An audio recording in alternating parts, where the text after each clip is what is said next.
ప్రజా జీవితంలో అయినా రాజకీయ జీవితంలో అయినా దేనికైనా ఒక లిమిట్ ఉంటుంది.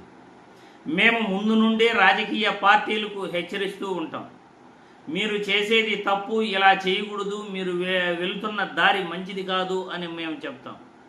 అదేవిధంగా చాలాసార్లు అధికార పార్టీకి కూడా రెడ్ బుక్ రాజ్యాంగం పేరుతో మీరు వైసీపీ కార్యకర్తలపై, వైసీపీ నాయకులపై చేస్తున్న దాడులు తప్పు, పరిపాలనపై దృష్టి పెట్టండి, ప్రజల మన్నలను పొందండి, అలా కాకుండా మీరు వ్యక్తిగత కక్షలకు వెళుతూ ఉంటే ఇంట్లో బంధించి పిల్లిని కొట్టినా కానీ అది పులిలా తిరగబడుతుంది.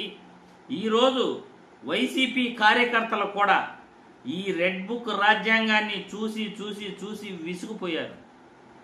వాళ్ళు తిరగబడే పరిస్థితికి వచ్చింది. రేపేం చేస్తారో కూడా ఎవరికి తెలీదు. రెడ్ బుక్ రాజ్యాంగాన్ని మేము అమలు చేస్తున్నాము అనే కూటమి ప్రభుత్వం, లోకేష్ బాబు అనుకుంటున్నారు. కానీ పర్యవసానాలు భవిష్యత్తులో ఎలా ఉంటాయి అనేది లోకేష్ బాబు గారు కూడా ఊహించట్లేదు, కూటమి నాయకులు ఊహించట్లేదు. తమ వైసీపీ కార్యకర్త లింగమయ్య చనిపోయాడు అని వైఎస్ జగన్మోహన్ రెడ్డి నేరుగా రాప్తాడు వెళ్ళి లింగమయ్య గారి కుటుంబాన్ని పరామర్శించడం జరిగింది. అక్కడ ఆయన మాట్లాడుతూ చంద్రబాబు కింద వాచ్మెన్లా పనిచేస్తున్న ఈ పోలీసులు మేము అధికారంలోకి వచ్చిన తర్వాత పర్యవసానాలు ఎదుర్కోవాల్సి ఉంటుంది.